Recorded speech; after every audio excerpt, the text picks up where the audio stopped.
We thought it was a very good decision for my wife and I to get married and then go into over $1 million in debt. Sleeping on an airbed, only selling 2 tickets, down to our last dollar. It was brutal. We ran out of money. Emily turned to me and said, Jess, we have to sell our house. How did you continue to believe in yourself when everyone said no? It was chaos. He is an entrepreneur, author, and the creator of Banana Ball. Transforming traditional baseball into a fast-paced entertainment experience.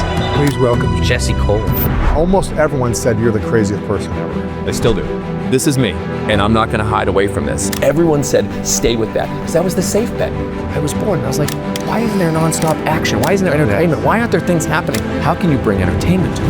How we do everything. Start small, dream big. We're not gonna fail. We're gonna find a way, and we're gonna do it the same way we've done it from day one. Final question, Jesse, what's your definition of greatness? Such a tough question, because I'm gonna get criticism on that one. Welcome back, everyone, to the School of Greatness. Very excited about our guest. We have the inspiring Jesse Cole in the house. My man, good to see you. It's many years coming, man. I'm fired to be with you. We met 8 years ago at a social media blogging conference, I think it was.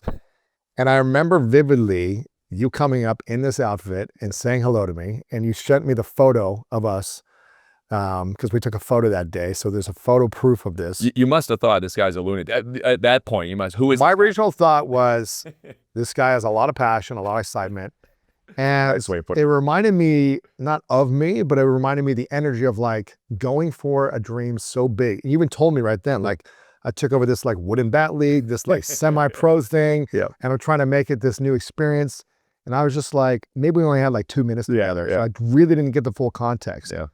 But I remember thinking this is going to be extremely challenging. I remember thinking like, this is going to be very hard to do what you were thinking about doing. But at the same time, like if you're willing to show up every single day and believe in your dream and believe in yourself, even when everyone says no to you, that is like the true testament of someone who's able to do something great. And I think, and that's the first thing I want to ask you about, because I know 100% that almost everyone said you're the craziest person ever. They still do. To take over essentially a wooden bat league that makes no money and try to make it this brand that it is today, where you reinvent a game that has been around for hundreds of years or whatever, that people have stayed true to it in a certain way for so long that nothing's really changed or evolved and innovated in it. And you wanted to do something completely different and create an experience for people that they've never had in their lives. And I bet most people said like, don't do it. It's too much work. You're crazy. You can't do this. It's going to be too hard. How did you learn to believe in a vision that you had never seen been done before in this sport? When everyone said no, and also you're living on an air mattress with your wife, you got no money, you sell everything to like go after this, and everyone's saying you're crazy, just stick to like the safe sales ticketing job in baseball. How did you continue to believe in yourself when everyone said no? Well, I think if you go back, and I think a lot of the greatest creators, they're creating something that they would love. And so, you know, I played baseball my whole life, just like you, an athlete. And, you know, there's a difference when you're playing the game, you know, when you're in the action, when you're in the arena. You know, I was on the mound and you could control the game and impact the game, and, you know, every pitch mattered. And then I tore my shoulder when I was in college, and that dream, you know, and I was talking to professional teams, and I was like, it's going to happen. Like, just believe, just like you know, this is going to happen. I'm going to have this dream fulfilled. And then it was gone, right? Like that. And I had no idea what I was going to do. And, you know, everyone said I'd go into coaching, and, you know, I tried coaching.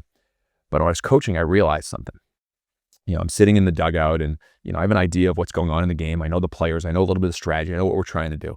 And I realized, wow, I am bored out of my mind. And because you're not in the game? I'm not in the game. I'm not playing. And I'm just sitting there, and I'm like, and I even know what's going to happen. I know, all right, we're going to hit and run here. All right, we're putting in our closer in the 8th inning early. We're going to do this. We're going to move our outfielders. I know what's happening, but I'm still not in the game and even on board. And I'm thinking, I remember looking around, this was in the Cape Cod League, and, you know, one of the old historic college summer baseball leagues, but one of the best ones. And people are all sitting on these, you know, wooden bleachers. This is not even semi-pro, or is this? Well, it's the same, what we ended up going into, college summer baseball. But no one's getting paid or what? No, you can't. It was, well, back then, NCAA's changed a lot. But yeah, it was college players college ball play during the summer. And I'm just sitting there, and I'm like. Everyone's bored. Well, you know, baseball traditionalists, they're fine. But I'm like, there's not a lot of families. People are sitting. Kids are trying to play catch up because they're not watching the game. Kids are running around trying to do things. And the actual game isn't as exciting. Now, baseball traditionalists say, you're kidding me, you know, and that's fine. But for me, I was bored and I was like, why isn't there nonstop action? Why isn't there entertainment? Why aren't there things happening? Why isn't there music playing nonstop? Why isn't all this? And, you know, maybe it's my crazy ADHD, you know, mind, but I was like, I needed more. And so I was very fortunate. You know, I got offered an opportunity to be a GM at 23 years old. And it was the worst team in the entire country. It was a team, you don't get offered that job unless it was a team in North Carolina. And basically the owner there, which, you know, so fortunate he gave me that opportunity. He said, Jesse, you know, we really have nothing to lose. And go do something. There was $268 in the bank account my first day. The team was losing, you know, over $100,000 a year, 200 fans coming to the game. So I started learning everything on Walt Disney, P.T. Barnum. I studied Cirque du Soleil, WWE, SNL. I just looked at all the entertainment. I was like, how can you bring entertainment to it? And then I just started trying things and testing things and grandma beauty pageants and, you know, flatulence fun nights and dancing players. And we started testing things. But what I realized is like, it was fun. There was an excitement because you were about to try something out on the field. It might work, it might not, but it was in the spirit of fun and trying to get people in the crowd to pay attention. And, you know, when you say, how did I believe in it? It's because every day, I spent 10 years in Gastonia, North Carolina, before Savannah even started going. Wow. So you're the GM for 10 years? Yeah, GM, and then I became the manager part, and then I bought the team, and, you know, I built up in there. Wow. But, like, we had one media story in 10 years. We were outside, we're a suburb of Charlotte. Charlotte got all the media. They had the professional teams. We were this little tiny team. I had a laboratory of 10 years of testing things and trying to get fans to care about a small college summer baseball team. People forget that story.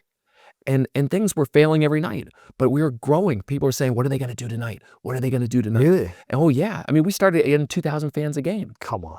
We were fourth in the country in attendance. Wow. Out of college summer baseball. But still, you know, the team became profitable. And I was like, this is fun. And then that's when that led to the opportunity. So I had 10 years of going from nothing to seeing a fan base built from just experimentation and fun and letting the players have fun and let them celebrate and let them dance and let them get in the crowd and deliver roses to little girls and let them do things people hadn't seen before. Break down the barriers between the fans and the players. And so 10 years.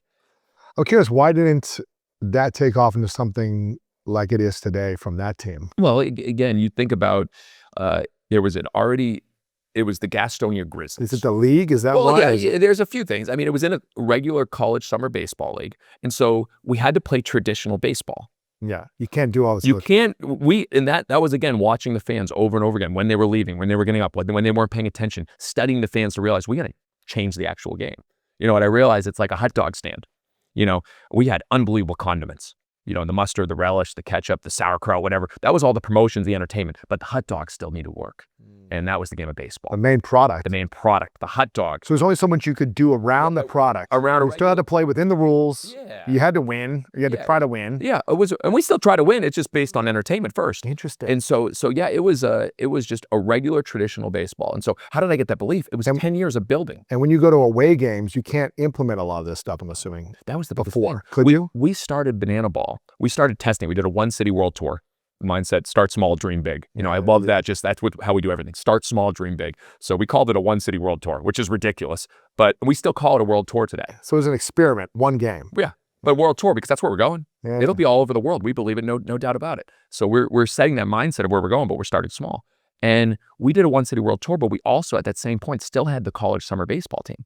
And so we started creating all this attention. People say, what are they doing with this game, Banana Ball? Fans catching foul balls for outs? What is happening? This game is crazy. And then we did 7 cities and we started playing around the country and we started getting a lot more national attention. We had the first ESPN show, but we were still playing traditional baseball. This is when you took over Savannah Bananas, right? Yes, this is later with Savannah Bananas. And so good context. And so you were asking what. So you're still playing wood and bat. We're still playing wood and bat. Normal baseball. Yes.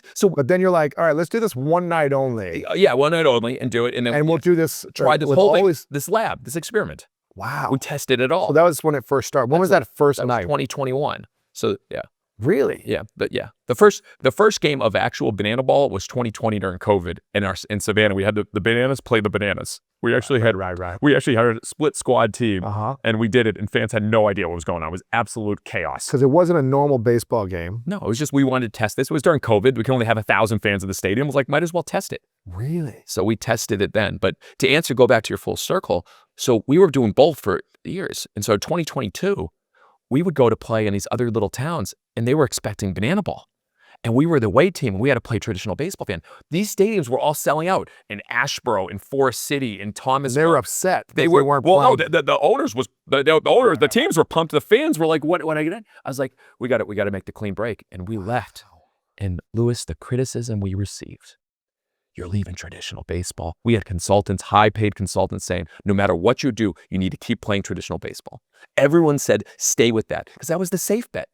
We were selling out every game playing traditional baseball. How much were you making for the Savannah Bananas in normal wooden bat league? Yeah, I mean, it was, you know. Is this wooden bat league? Yeah, it was a wooden bat league. You play 30 games during the summer. We were selling out 4,000 seats. How much can a team make? Like $3 to $4 million. 3 to 4 We were million. 3 to 4 million. It was very profitable. It was a very healthy team. But it's never been about money for us. I was like, we are bringing this joy to only 100,000 fans. For the whole season. Yeah, for the whole season. There are people around the country that we believe in this. How do we go one city at a time, one fan at a time? And so that lab that was 10 years in Gastonia, we turned that lab into Savannah after, like you mentioned, sleeping on an airbed, only selling 2 tickets, down to our last dollar, grocery shop with just $30 a week. I mean, it was brutal. We went through, when we first came to Savannah, everyone doubted us because they're like, your college summer baseball. We had minor league baseball here. We had professional baseball. We were Savannah was minor league baseball. Oh, it was for 90 years. Oh, so did it go down to wooden bat? No, they left because they left, and the So you took over. There was like still an arena there. There was a stadium. The team left, and you're like, I'm going to go start this wooden bat. I love how you said arena too. It goes back to your background. I love that. No, it was an old stadium, and you know, when we got there, so you acquired the we thought it was a very good decision for my wife and I to get married and then go into over $1 million in debt. We thought that was a very good decision. Not on the wedding itself. The wedding was the wedding. But we had bought the team from the league, and we had to make payments over many years to buy that. Then we had to put money in to start up and all that. I mean, it was a lot. And it was myself, my wife, our 24-year-old team president, Jared, who's still our president today and leading us, and 3 22-year-olds straight out of college. And we showed up. The phone lines were cut. The internet lines were cut. The former team took everything out of the stadium. There was nothing left. What year was this? This was in October of 2015 when we came. Wow. So really 6 years after that, you did the one night only. Yeah. So 3 years later, I first started writing down the ideas, because we sold 2 tickets in our first few months. January 15th, 2016, we got the call. We ran out of money, and Emily turned to me and said, Jess, we have to sell our house. So we sold our house, empty our savings account, put that money in, go in more debt. And we had to get people excited to coming to a college summer baseball game. Did you think about what you're doing now, back then in 2015, where you're like, oh, I'm going to do this? No, banana ball wasn't even a thought. What I thought was, what if we could start from scratch and create a whole entertainment product that's not just the Gastonia Grizzlies that we were at 7 years and all this built-in thoughts? What if we could build a new team, a new identity, a new story, a new circus, a new show, all of that. But a new sport also? No. But within baseball? Yes, and that's why. So that's what you did for 5 years, essentially. Oh, yeah. Wow. Yeah, because we did that, and then by watching our fans. So, we sold a couple tickets, and then we said, all right, we got to get our fans excited. So we said, we made every ticket all-inclusive. So we said, you come to Savannah, our games, all your burgers, hot dogs, chicken sandwiches, soda, water, popcorn, dessert, everything, $15 total. What? No ticket fees, no convenience fees, no service fees. Now to start selling out. Well, we had to get them into to experience it. But we didn't know how to do it. Yeah. The first night, we went through 10,000 pieces of meat in an hour. Oh, my God. Fans waited almost 3 hours. So we made mistakes, but we just kept going. And so, when they first came out, they were like, wow, we had a banana baby. We put a baby in a banana costume and lifted the baby up and sang, nah, Savannah, to start the game, which makes no sense. Yeah. But we had the Banana Nanas. We had a senior citizen dance team.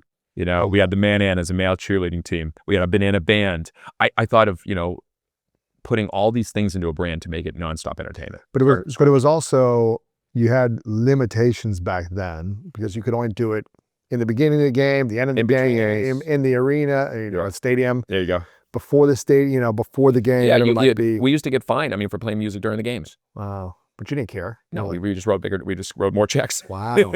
It's. So when did Savannah Bananas, the brand it is now, like when did you realize I have to try this one night inter-scrimmage with each other and see what we can recreate, because you weren't even thinking about that when you took over this team. Yeah, well, you're always thinking about plussing. I think I learned from Walt Disney.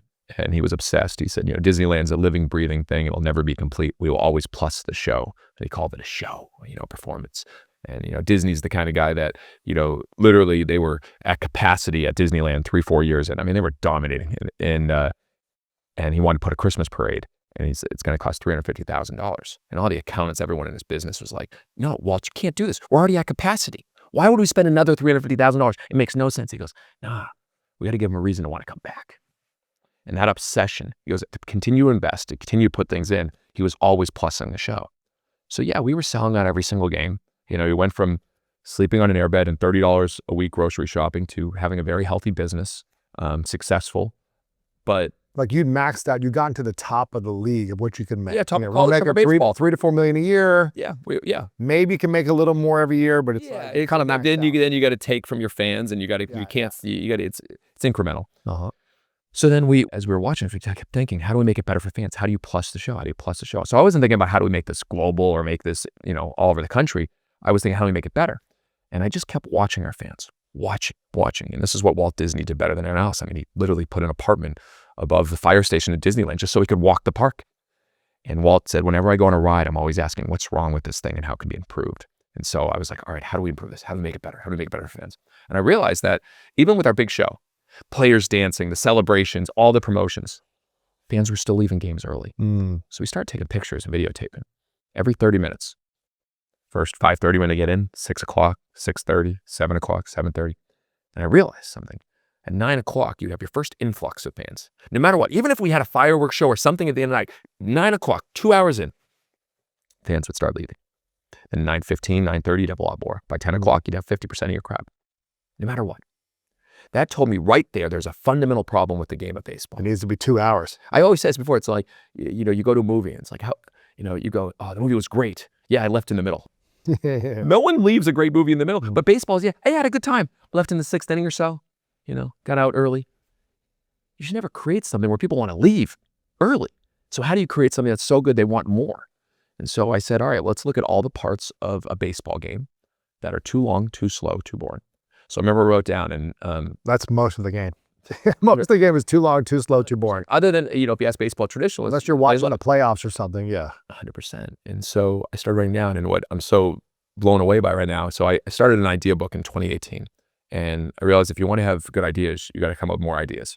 I mentioned to you earlier about the great podcast episode you had with Andy Grammer, and about how many songs he wrote. He was just constantly writing songs and performing them out in the streets over and over and over again. Quantity leads to quality.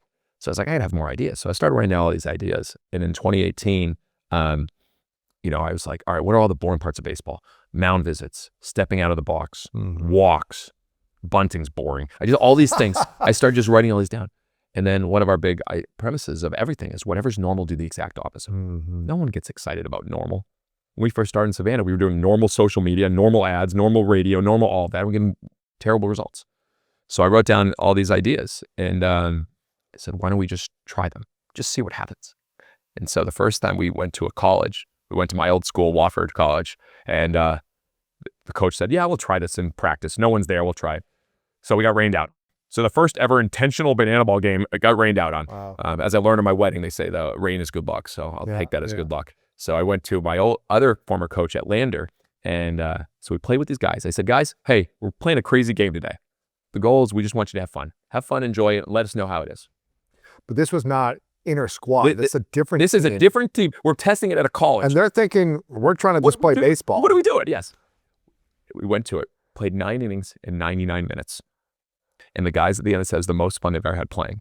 Wow. And there were a few girlfriends that came in and they were doing their homework as they were practicing.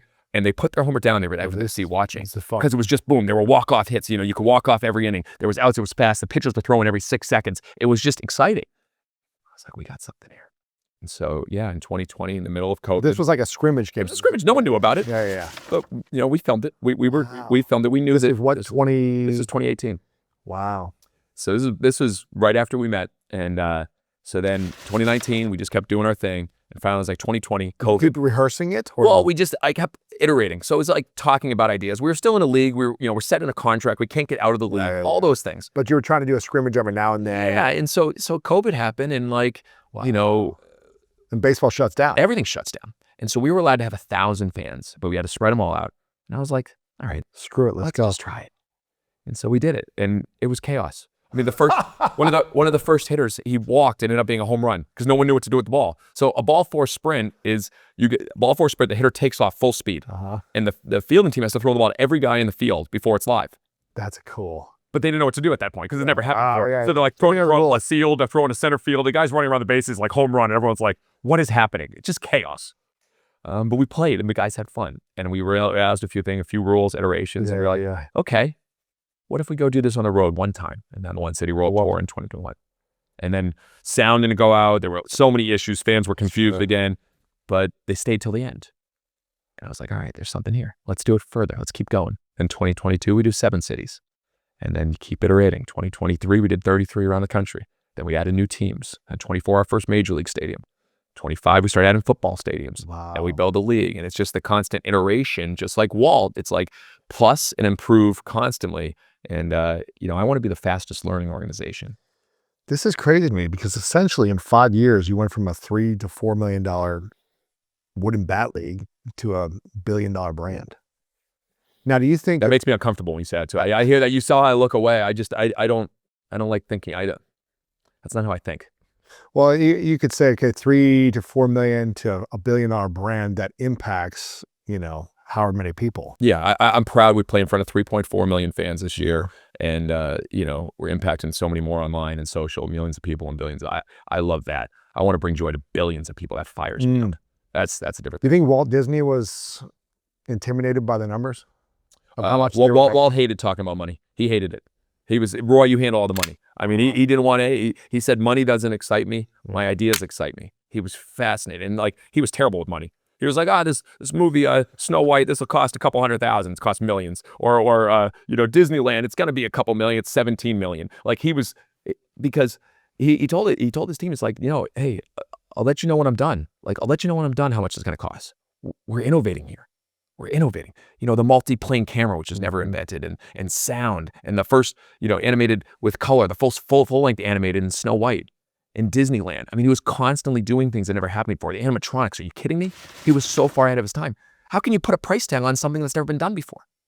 And luckily, Roy, which deserves so much more credit than he got, he said, okay, we're going to keep going. We're going to keep going. And he found a way to keep the business stable enough when they were ups and downs. I mean, they were almost out of business numerous times. I mean, there were strikes. But Walt said, we're going to keep going because it's best. It's best. He believed in it.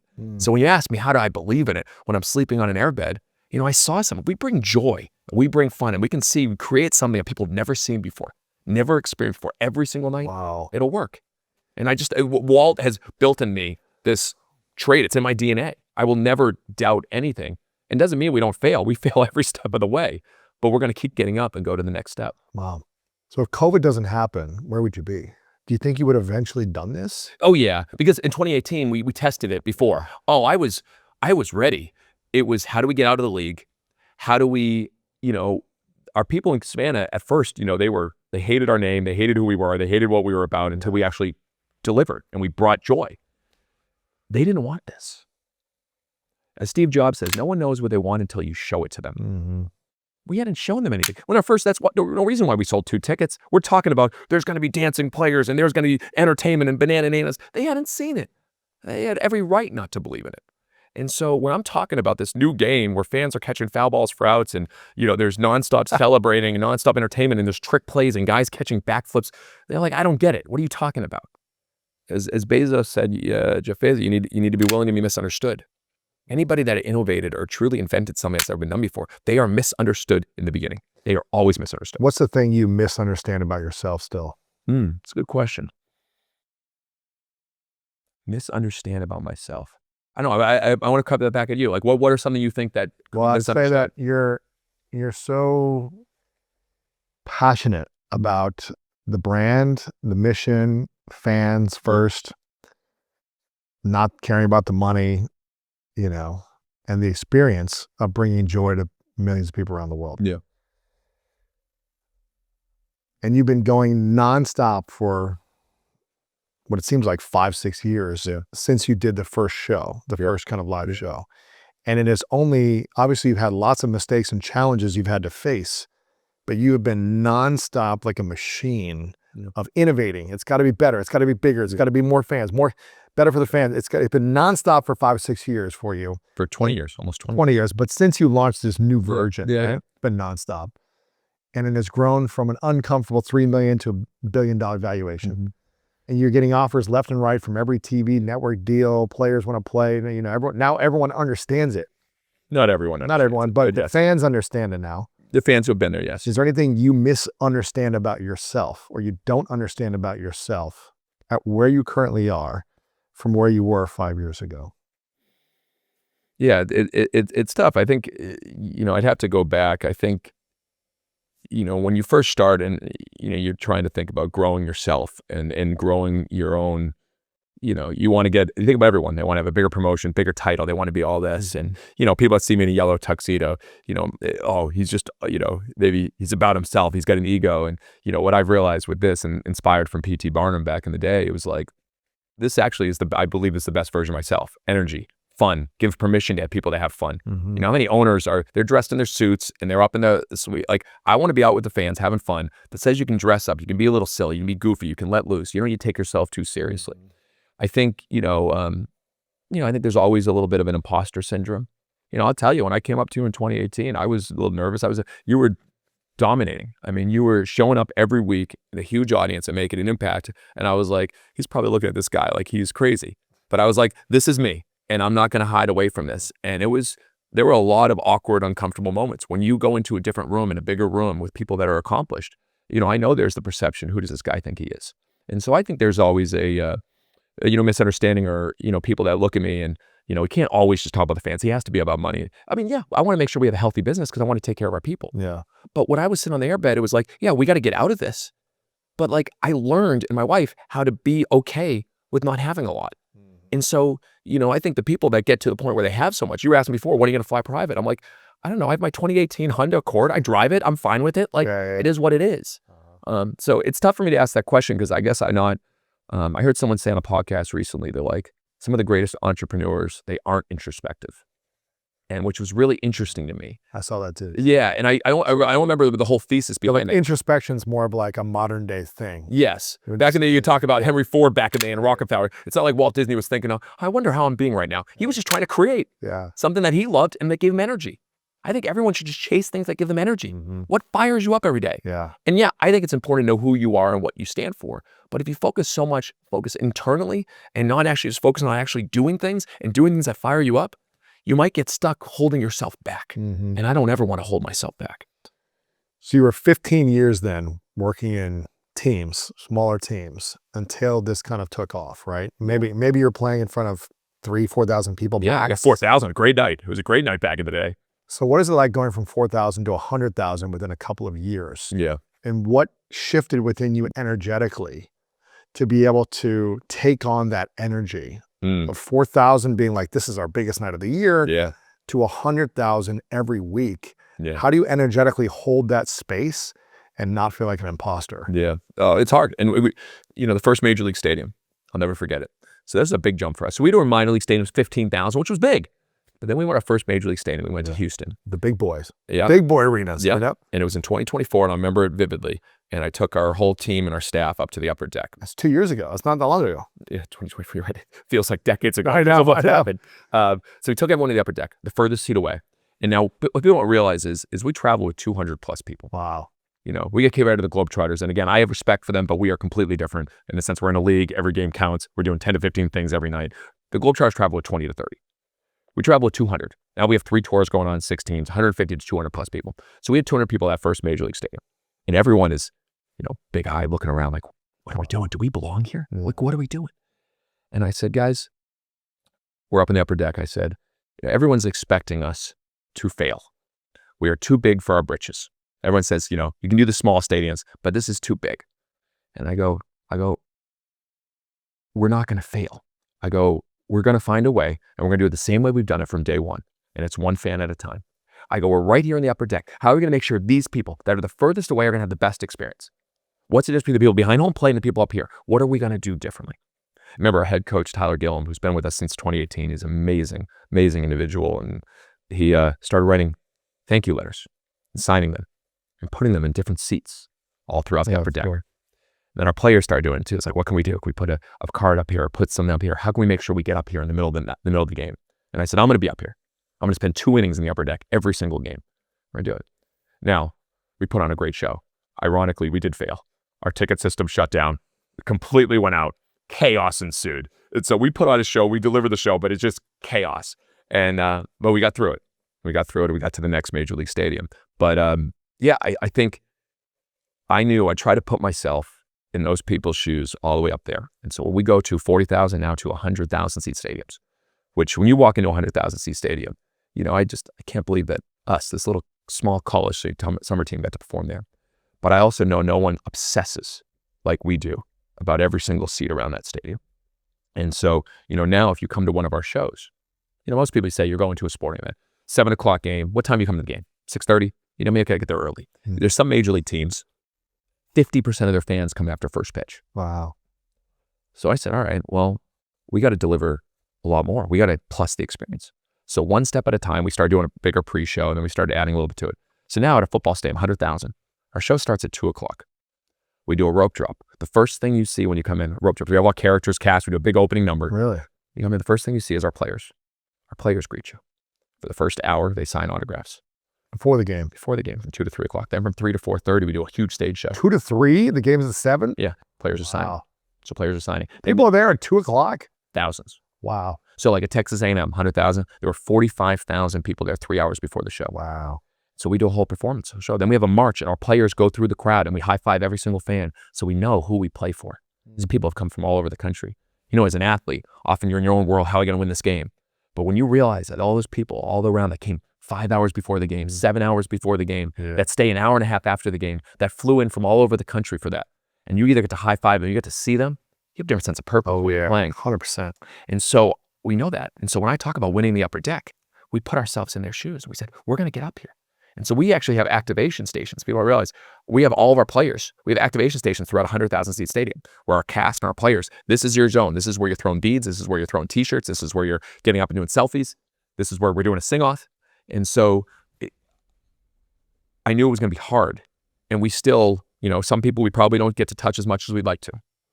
But I knew if we just had a focus on it, like put ourselves in their shoes and do it and give them so much more than they expected, we'll continue to find a way. Wow. It's interesting because when I got into kind of online business, I guess 16 years ago, 17, 18 years ago, I guess, I went to my first Cirque du Soleil show. Yes. And not to compare you guys with that. No, I have a lot of respect for them, a lot of admiration. What year was this?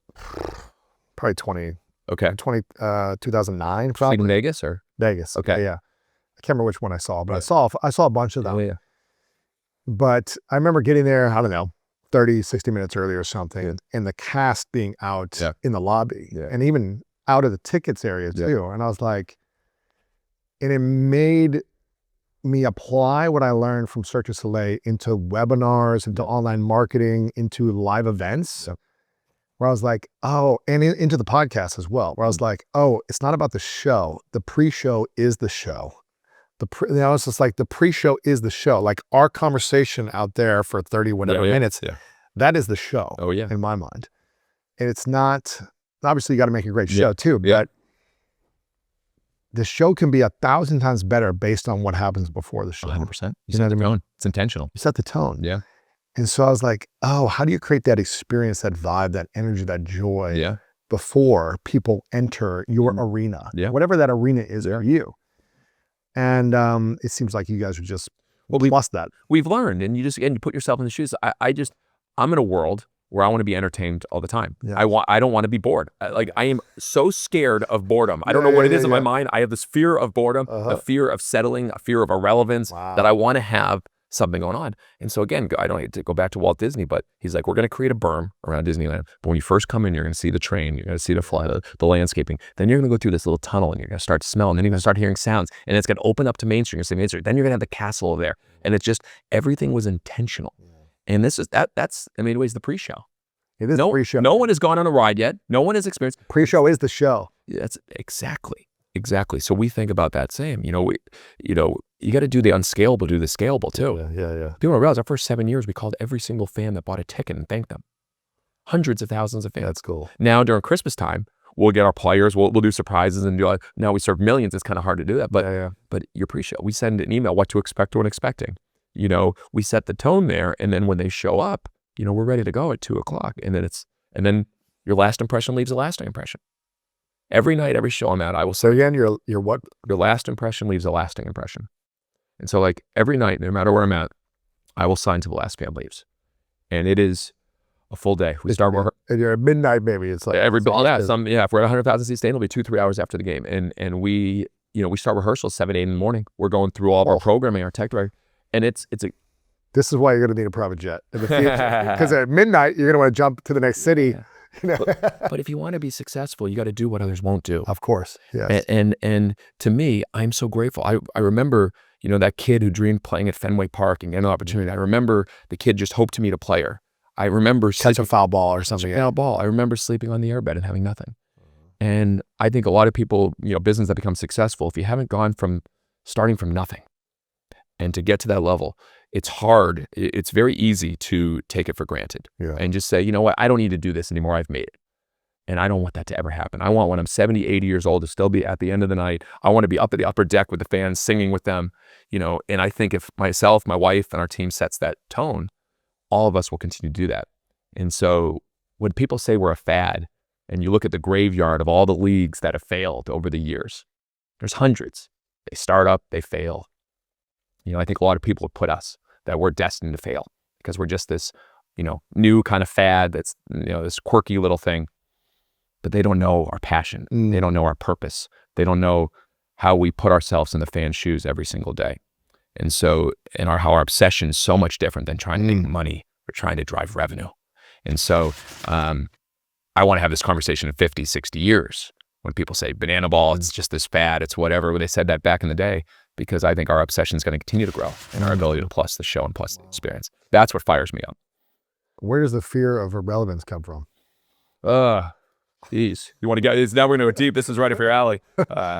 Why do you have a fear of being irrelevant or being bored or sitting? I mean, well, the board is just I just enjoy feeling alive. I love feeling alive. But the you know, the relevance. I was an only child when I grew up, and you know, I didn't have a lot of friends when I was really young. And I remember, I mean, you know, my dad would come home from work and we'd play and stuff and play baseball. But, you know, I'd say, Jess, you know, during the summer, what'd you do today? I'd say, you know, I rode my bike to Alex's and then I went to Bobby's, and I didn't do that. Really? Yeah. It was, I didn't have a lot of, you know, again, I was, you know, I'm not going to make excuses. I just didn't have a lot of friends. Are you just kind of like a quirky kid, or you just didn't fit in? I think I was, so what I learned was, when I had opportunities around people, to try to make the most of them. And so when I was around my teammates, I would try to get like, hey, let's have fun, let's do this. And I started building friends. But like when I was young, I was just, you know, I just wasn't around a lot of people. I was in a neighborhood, there were no kids in it. And I don't know, I wasn't great at it.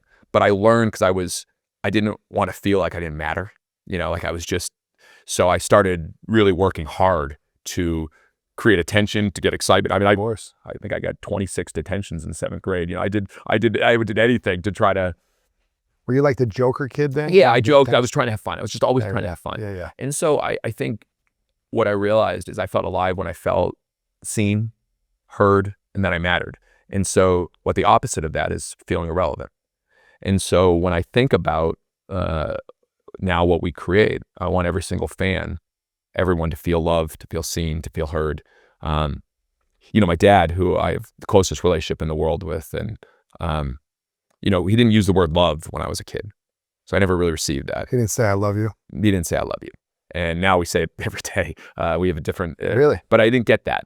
And so, and you know, my birth mother wasn't in the picture as well. So I just didn't have that. And so I think I've always searched for feeling that love. And so at the end of the night, being around fans, being around our team, coming back in and having our fans first talk with all of our closest people, I feel alive then, because I feel a lot of love. I feel a lot of love of what we just did and how we did it together. And so that feeling of irrelevance, or feeling like you didn't do anything that matters, that's going to be something that drives me. And I think I've channeled it to be a very positive, positive motivation. Your mom wasn't around? You know, my birth mother. I've had an amazing stepmother who's been tremendous in my life. But my birth mother, he had some challenges, and my parents got divorced when I was 8 years old, and so my dad, you know, Was she around before then, before you were 8? yeah. Sporadically, or just Yeah, emotionally not available? Yeah, I don't want it to. I mean, again, I don't want to go too much, but yeah, I think, you know, she did her best, and you know, my dad helped raise me. We had the bond of baseball, and then amazingly, my stepmother came in, and we, you know, we built from there. But yeah, it was my dad was going to the park and playing every day, and so that was it. It was playing ball, me and him. Wow. And so when I got to take him, you know, to Fenway, our first game at Fenway, and I took him out on the field, and we got to play catch at Fenway. That's you know, cool. Those are some moments It's like that. Field of Dreams right there. Well, if I grew up wanting to play for the Red Sox. That was my dream. Wow. And so to be able to now, because of what we built with Banana Ball, to now sell out Fenway Park and be able to take my dad and take my son out there and play catch, you know, it's a full circle You have a moment. video of that playing catch Oh, with you him? better believe I do. Oh my gosh. It was crazy. There were fans on tours, and they were coming to our games, and they were up around, and they were taking videos, and they saw, you know, me playing catch, and like, Wow. it's pretty special. That's cool, man. Yeah. Biological mom still in the picture? You talk to her, or She's you talk to her every now and then, or here and there. Yes. here and there? You're closer with your stepmom? Oh, or? yeah. She's been tremendously supportive. She was the first one literally videotaping, you know, when I was pitching when I was 10 and 11 years old. She was filming all my games. Really?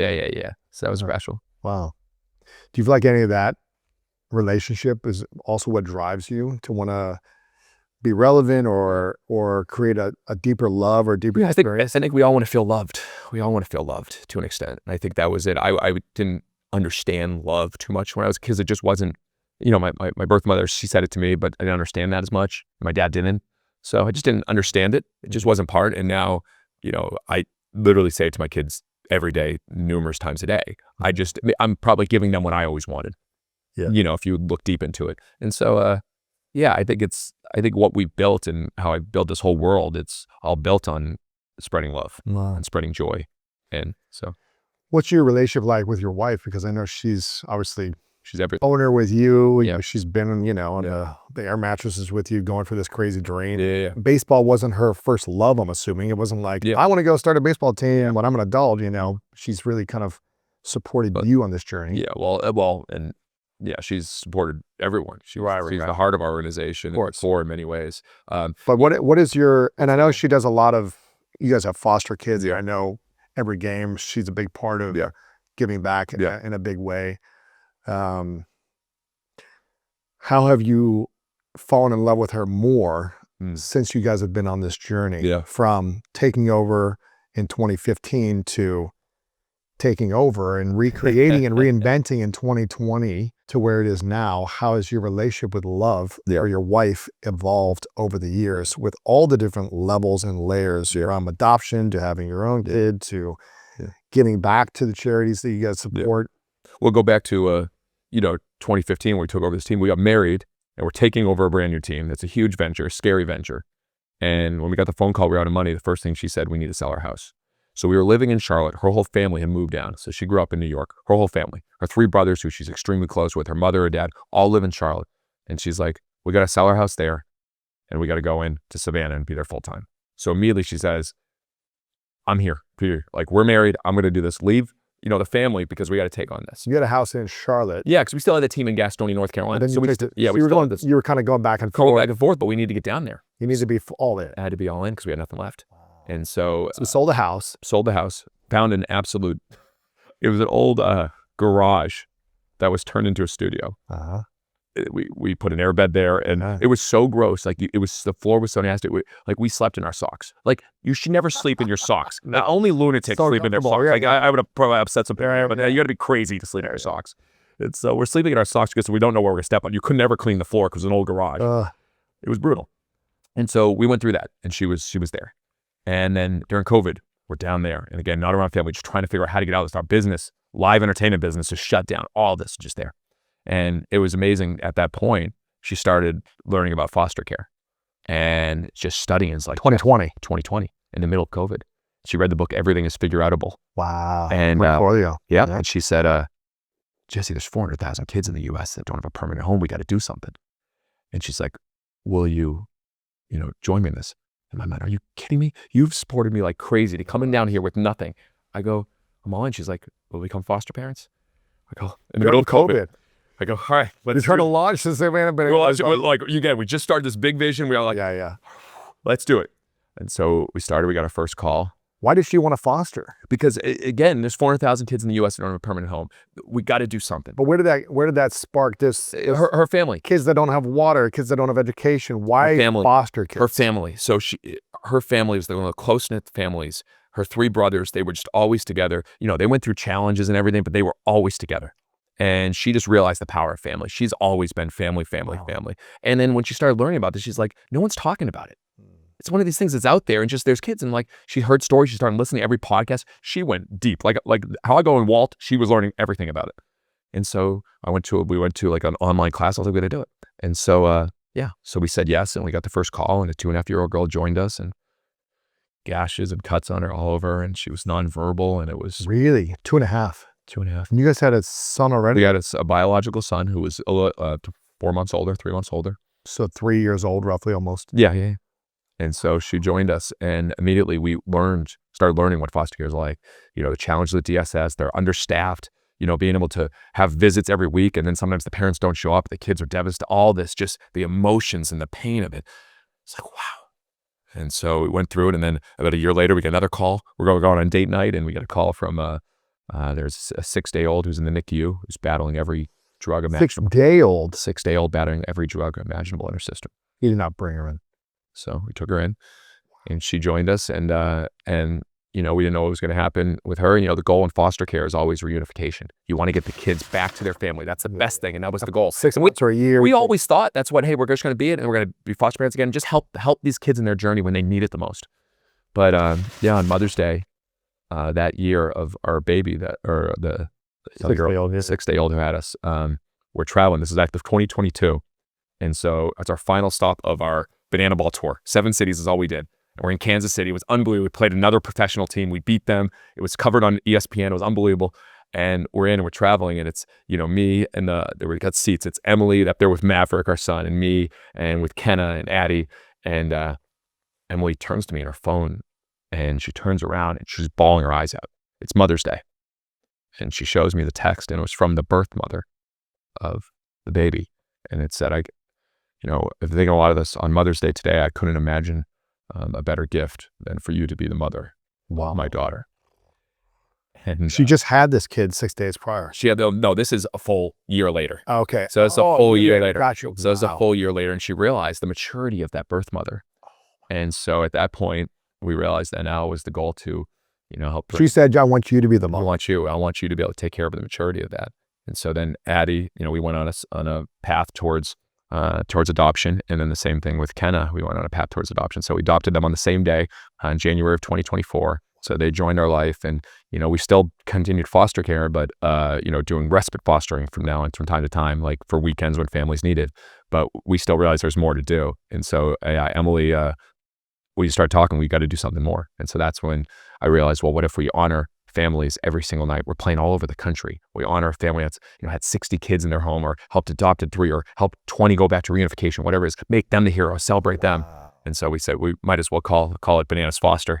And so we came up with the name, and we started doing it. And so now, it's been, to answer this long about question, it's like, I think we just have so much purpose when we're doing something that, you know, really matters. And I will always support her in this, in the family, and she will always support me with the business. And now we've brought those two together. That's cool. And so now with our family, literally those two worlds are together with everything we do. We have 2 that came out of foster care and a biological. We have the world, we have Bananas Foster, we have Banana Ball.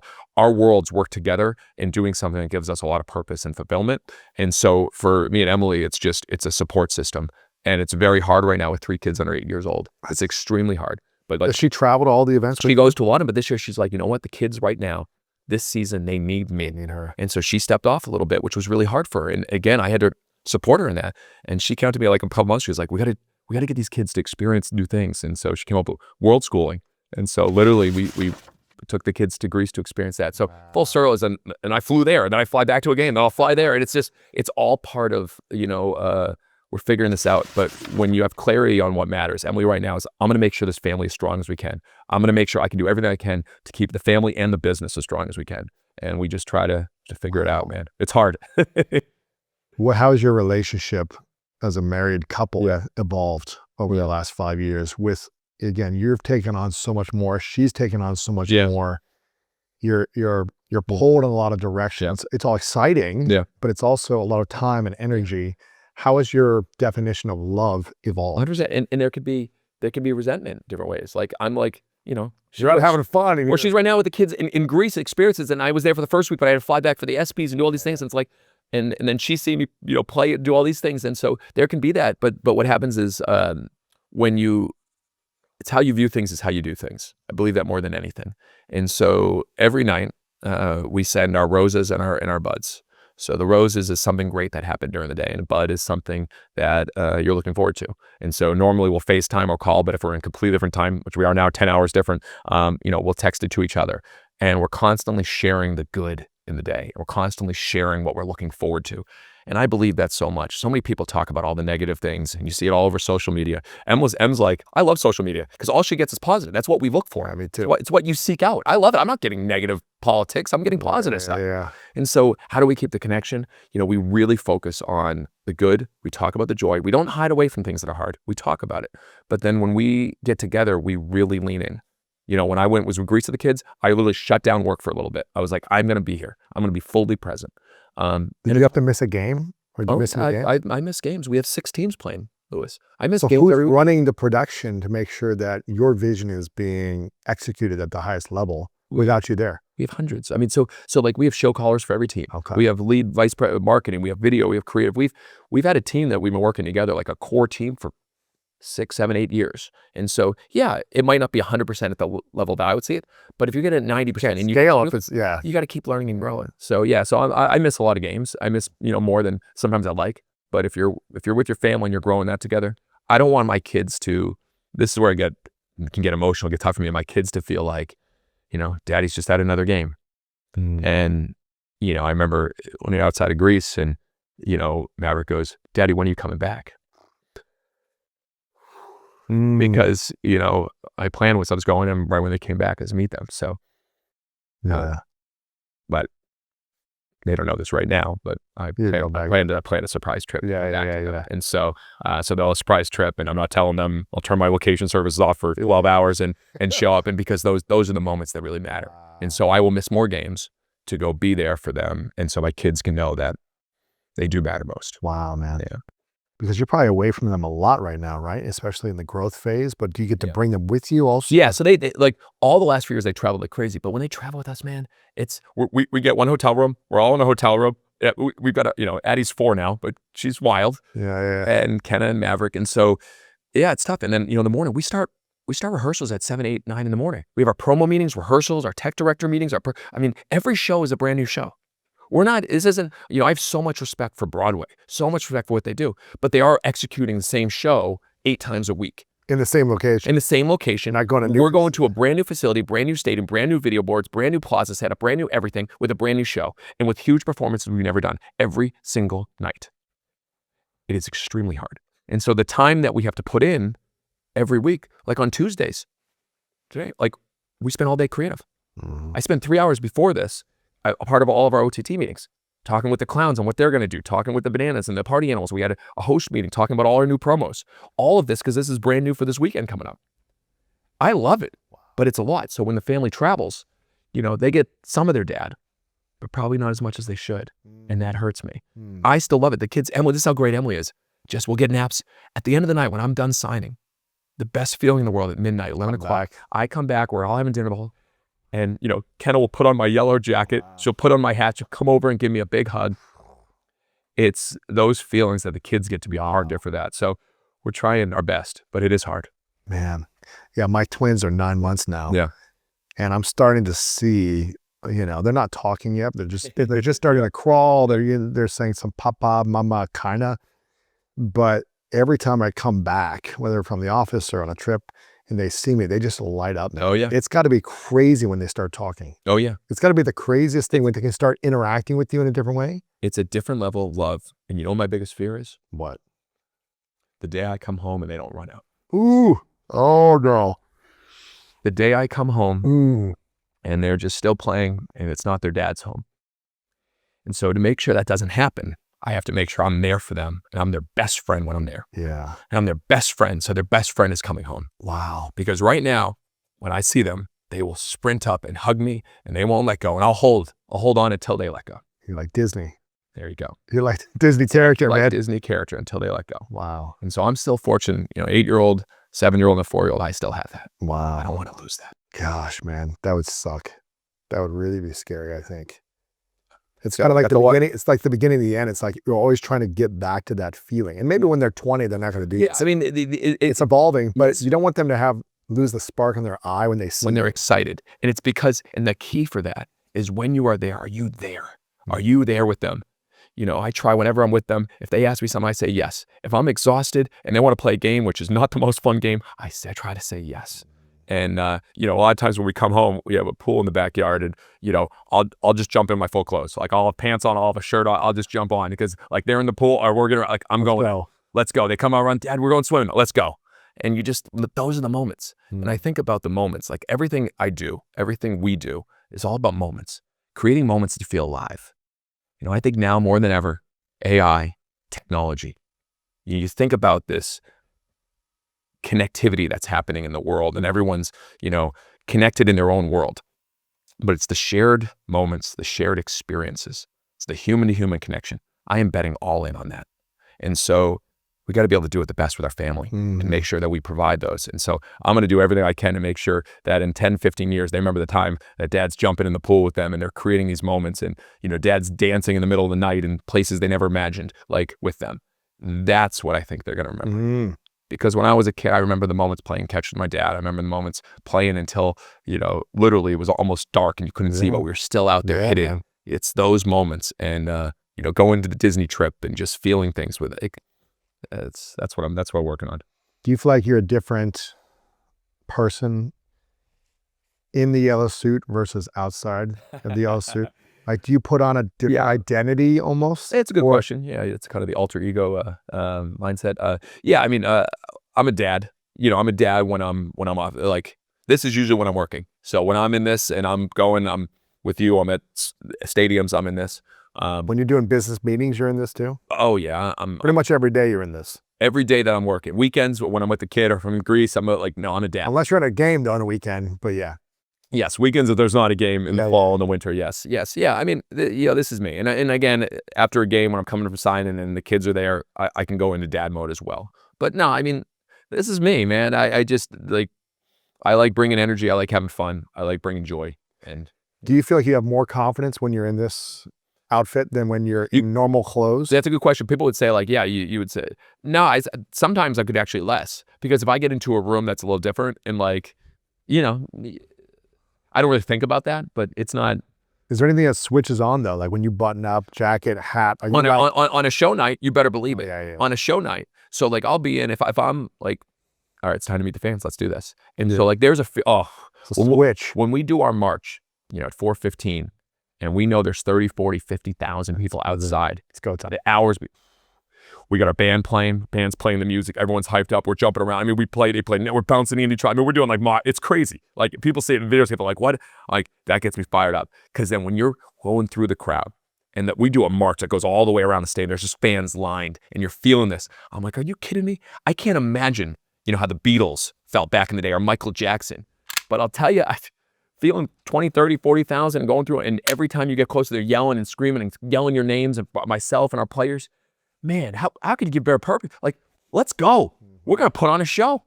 And we owe it to them. They're sitting out here in the sun for 3 hours. We got to give them something that's unbelievable. That fires me up. And that's why, even when I'm tired at the end of the night, even after a tough show where we make mistakes, things don't go our way, I will go out there and I'll sign for them because they showed up for us. We need to show up for them. And that's what fires me up. And that starts at the top. Once companies get bought by shareholders and, they get investors, private equity, that all changes. They try to make more money. From the top, you're not thinking about how do you care about that one fan, that single mom that showed up with their kid that been waiting for 4 years on the lottery list, the wait list to get tickets. And they show up that one night. They flew from all over to get there.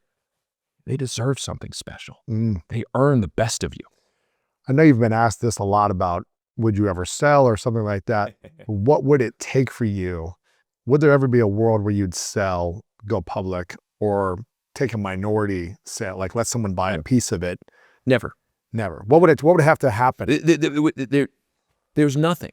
There's nothing. And again, like I know that's crazy, and people will say that's BS because, well, they're playing on a different system. They're playing a different game. They're playing for money. They're playing for money. You know, we're fortunate. We built our business to be healthy. We're healthy. We're able to take care of our people at a level that I never even imagined. But like, I love this so much. There's a different purpose. There's a joy. We show up every day. I get to do what I love. And so does hundreds of people. When you see the joy of our staff, you watch some of our sideline staff, they're dancing throughout the game. They're having fun. How do you get to dance on your job and just have fun and be with people that appreciate you? And so we sell it. What happens? All that changes. Their goals change. They want to make money. They will take away all the things that really matter to our team and matter to our fans. Trying to make a little bit more money. You'll start adding sponsorships everywhere, doing TV rights there. Hey, Jesse, there's no reason you're paying everyone's taxes. Everyone charges taxes. Just do that. No, no. You just charge shipping, Jesse. Everyone charges shipping. Just do it. No. Ticket fees, convenient fees. Just do it. Hey, it doesn't matter. The fans are used to it. Just do it. They keep saying that over and over again because it's hundreds of millions of dollars. But it's not what's best for fans. You want your people to be fired up every day for who they work for and what they stand for. And our business is fans first entertainment. That's who we are. We live by that decision. As soon as you start making decisions that aren't for your fans, you lose all that. You lose the people that helped build this from nothing, from selling 2 tickets. And so you lose the mission.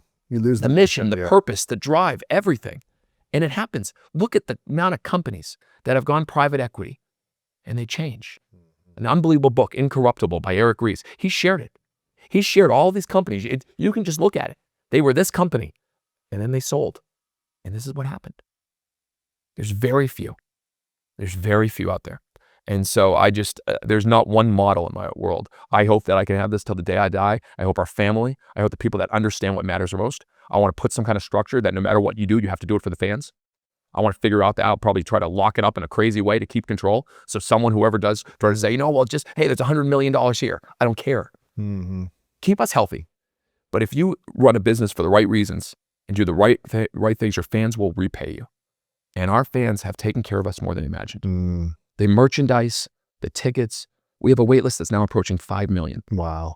Where can you have that in the world? Let's go. That's amazing. And so like that's what fires me up. I know it's like crazy. You sound like, I know people say, this, you're not real. Like, that's not real. And I'm like, I was sleeping on airbed with nothing.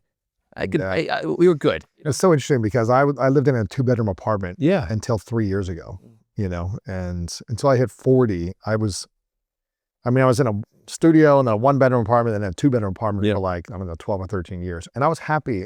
I didn't need more than a 2-bedroom apartment. Yeah. 100%. I was pretty happy. Like, I didn't need more space or this. You're sometimes happier with less. Our place that we have right now, it's a little 1 apartment. The more you own, the more it owns you. Yeah. And so I love hey, this is what we have. Yeah.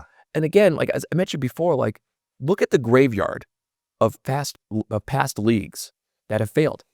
The ABA, they had Dr. J, they had the 3-point line, they had everything. The World Hockey Association, you had Bret Hart, Wayne Gretzky. Look at the XFL, the USFL. They had Steve Young and Jim Kelly, World Team Tennis, Billie Jean. They had all these competitor leagues, but they were playing the same game. They were competing on the same thing, and they were chasing sponsors, TV rights. They weren't obsessed about creating fans and creating something brand new and special. And I think about that. And one, you could just keep going. All the leagues over the last 30, 40, 50 years. Isn't Live going out of business now too? Yes. Yes. Arena football. And they got more resources, like all these, like Live and all these, they put all the resources into it. Oh yeah. But they're doing it for different reasons. When you obsess over the right reasons and do it for the fans and build something truly special, you can be unstoppable and you can be an enduring company. And so that's why when people say you want to sell out or you want to do this, like just study history. Yeah. Study history. Look at everyone else and what they've done. With everything you studied around Walt Disney, what do you think Walt would think about where his vision is at today? They've had obviously some amazing CEOs that we know. But also they've gone through some phases where they probably made a lot of mistakes. Yeah.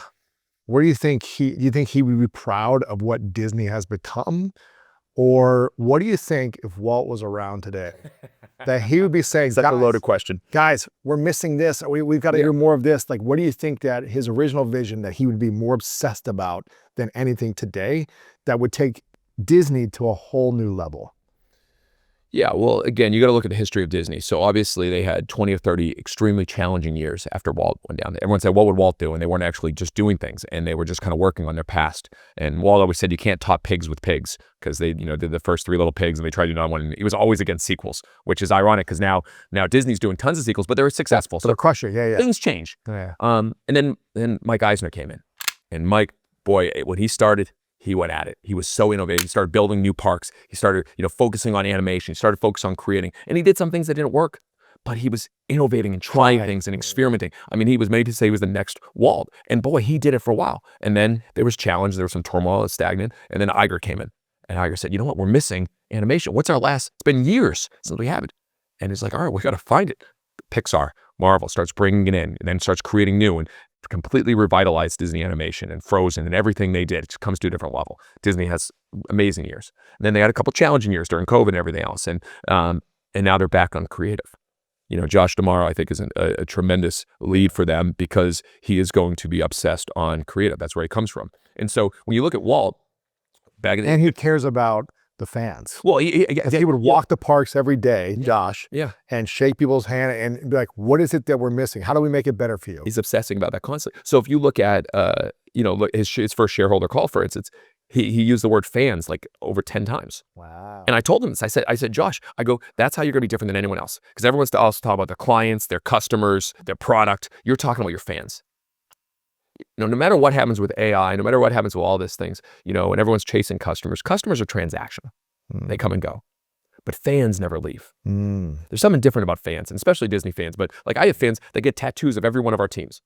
And one guy came, he's like, Jesse, you got to stop adding teams. I go, My whole that's a you problem. Right? Yeah. But again, there's difference in fans. So to answer your question, I think Walt, if you look back, what did Walt want to do? He wanted to keep creating. He wanted to innovate. He wanted to keep moving forward, opening new doors, he would say. If you look at what Disney has done, the amount of new theme parks, the amount of new animation, the amount of new movies, overall in a scheme of things, how could Walt not be proud of it? Now, I think when you look at some of the challenges that they have, pricing, Walt is quite, it is. But, again, Eisner. But there's demand. Eisner increased the price and their attendance was going up. I mean, when they started doing, they were realizing and the value, they put so much into it. You can't just charge nothing. So they also have to make money because they're a public company, they're shareholders now. So they're a different model. They have to respond every quarter to people. This is one of the reasons why you go back to me, why I will never sell and I'll never be public. I work for the fans. And so what Josh and the team and all the CEOs have that challenge is every 3 months, they got to report to the shareholders, how are they growing revenue? So how are they growing fans? That's not the question. How can they do both? How can they do a lot. So they're investing, $60 billion on new enhancements in parks, adding new cruise ships. They're adding all these new experiences. And, how can anyone, not even Disney, but how can any business owner, entrepreneur, CEO think, I need to think about revenue because you need to, they're not a full owner like you. They've got other people that are invested and they've got to make a return. Yeah. How can they think about financial growth, but also fan growth? Well, it goes hand in hand. The thing is, like, every day we're constantly trying to think, how can we provide something that's unforgettable for fans? And then how can we continue to provide new products, new services, new experiences? So yes, we're playing one game, but we obsess over our merchandise, which we do all in-house. We obsess over our team, Jared and Corey and the team. I mean, they are obsessed, and we are coming up with new things, and we do it all in-house. We're building our own everything. And so, that's exciting for us. When we think about, we're playing at football stadiums, we're selling out cruise ships, which makes no sense. But again, constraints foster creativity. We had to learn 5 days on how can we entertain for 5 straight days without playing an animal. Wow. Great constraint for us. And so we added that to fans, and our fans loved it. And that was a whole nother level. You can't sell a cruise ship here. Yet we did eat all the fees, and we made it so it's very minimal profit, but that was a new service. So what are these new services that we can build the banana ball universe? Where could we play at beaches, aircraft carriers? Could we do new innovative games at football stadiums people had never seen before? All these ideas that we think about constantly, which is a whole new thing that can, if you do it well, it'll drive fans, it'll also drive revenue. Every day we're looking at how can we serve more fans. few years ago, we sold only 100,000 tickets. Then we went to 500,000. The whole year. The whole year. Then we went to 500,000 in 2023. Then 1 million in 2024. Then 2.2 million in 2025. Now 3.4 million in 2026. Already in the first half? Yeah, Or the whole year. But the whole season sold out. So Wow. yeah. 3.4 million. 3.4. But next year, we'll go to 4, but it's going to be hard. So what are we going to have to do? The biggest challenge, because you have so many teams, they're maxing out their games. They're selling out football stadiums. They're selling out everywhere we go. So it's going to be hard. And our team knows this. So where do we have to look? Do you look international? Do you look at new opportunities? Do you look at different seasons to play? You have to look at all these other things on when you can provide something for fans that fans want. That's a great challenge. It's very hard. You know, WWE, they maxed out at 2.5 million fans one year. And that was it. Tickets sold. Tickets sold. So what do they have to do? They got to start doing more TV rights, sell more sponsorship. That's the only way they can really grow their business because they maxed out on how many fans they can. MLB did 80 million fans 15 years ago. They're around 70, 72 now. They maxed out. So what do you got to do?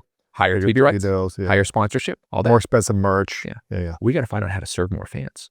That's a hard proposition because every single league maxes out. And your ticket prices are like very minimal. They're like, $40, $50, and $60 with no ticket fees, no convenience. that's it. Yeah. $60 is the most you can. And that's that's. I mean, we have a VIP package that's on more, and we're gonna. And to answer your question, we're gonna offer more of those because fans want those. The VIP. Oh yeah, but we're still gonna keep that low price. But we're gonna offer more of those because fans are craving for those. The first tickets we sell are the $100, $125 tickets, the backstage tickets. They go faster than anything else because people want that. So we have to offer more of that. So you offer more, or do you increase the price? And when do you increase the price? That's the biggest challenge. We try to go perennial. We're going about 3+ years without raising prices, which I'm proud of. And then we do it very small. And I always fight back with our team. I was like, how do we not? And Wow. you know, that's a constant challenge. But then you have 1 million people on a wait list still, 5 million. or 5 million that can't go to a game. Correct. So what back in the day, Eisner would say, well, just charge more. And I think that makes sense. Supply and demand. Yeah. Supply and demand, do that. But like, I don't feel good about that. I'm that fan, that single mom, that family that's been waiting forever. Like, why? Just because you're successful now, you got to charge more? We try to picture a fan with us. Would a fan want that? Now, we have to at some point. You know, we might have to do a little bit here and there. We've done it throughout. $5-10 here or there. Yeah, you have to at some point, just because of as much as we fight back, you know, costs continue to grow, and we want to make sure we take care of our players and your expenses are going to grow. And Yeah. so, My point is, every other league, what they have to do is they got to find revenue on how to extract value from the fans. Yeah. They got to extract ads, sponsors, TV rights, Merch, separate things. food. They got to Yeah. they got to extract. What we got to figure out is how to serve more fans and how to do it in a unique way. So what the challenge is, so you got to look at all other top opportunities throughout a year, or international, or at different venues, to serve more fans. And that's a hard challenge, and I love it. It fires me up because it's very, very difficult. But when our whole team's in on it, we're going to find a way. And so we'll go to 4 million, maybe we'll go to 5 million, maybe we'll start doing international. Let me ask you this question. In 2 years, if you had to sell 10 million tickets by 2028 in 1 year without raising the price, how would you do it? I wouldn't do it. And here's why. Because you would dilute your product. You'd water down. So what happens is, so we have 6 teams now. And I'm proud of these shows. They've sold out everywhere, but they're not at the level that the Bananas, we built that for 11 years. And so, you know, they're getting very close. Yeah, but like the Party Animals, they're selling out Major League Stadiums without the Bananas. They have more followers. Who do they play against then? Well, we've got the Firefighters, the Tailgaters, the Coconuts, and the Clowns. We got 6 teams in a league. They play They play that teams. They play you guys too. It's a league. We play a 60-game schedule. So the question would be, if you try to go to 10 million in 2 years, what you would have to do is you would have to dilute, and you take away your focus, and you would water down. You'd have to add some more teams. You have to play at bigger venues. The product would be I would not do worse. that. I would not do that. Oh. You know, you look at Costco, you look at Chick-fil-A, you look at some of these companies that have grown, you know, they're very strategic. They make sure when they go, they're going to do it the best possible for their customers. So you're not trying to get to that many. No, we'll eventually, I believe we're going to create 1 billion fans. Yeah. But I'm not saying we're going to do it in 2, 3, 4, 5 years. Yeah. I want to try to do it in 100 years. That excites me. I like doing it. Yeah. Yes. To go from 100,000 to 3 million in 5 years is crazy. All right. It's crazy. But we're not going to try to jump to 10 million. We'll probably do 4, and then maybe we'll find a way to get 5, and then we'll start over here in this country, and we'll do this over here. Like that, that fires me up because it's really hard, and it's a way to build something that you can make sure the fans get a great show and a great experience. Wow. And if you go too fast, most companies, Boston Market, Quiznos, I could keep going. There's a huge list of all the companies like, we got something good. Let's go. And then what happens? And then their drops. quality goes down. They try to do too much. Boston Market try to serve all these other things. They just wanted the chicken. You stayed Boston chicken. You probably would have been more successful. Do one thing. Do it better than anything else. Sweet potato with Boston. Sweet potato. Yeah, you had That's pretty good. Yeah. But you know what I'm saying? Like, I think that's the mindset. So I think the question is continue growing fans every year without taking away from the fan experience. Wow. So you're not trying to grow as fast as you can. No, I want to continue to create fans and make sure we grow and stay healthy. I want to make sure I take care of everybody. I want our players to continue to pay more, our staff to continue to pay more. Like the average bonus for our front office staff is like $30,000 to $40,000. Wow. Like that's just everybody. Like that's from when you start. Like that's our average bonus or something. Like that makes me happy. I want to continue. We have to continue to do that. So we have to continue to serve more fans. Wow. What's your biggest internal challenge with all the success you've had? The standard of the show and the experience. So I think that's the biggest challenge. Because when it's smaller and I'm everywhere. We're everywhere. You can do it all. 100%. You can be there at each game, but Yeah. now it's so many moving parts. So go back to Walt. You know, he spent 3 years on Snow White. 3 years obsessing. One project. And they had so much excitement. Then they went to Pinocchio. They went to Fantasia.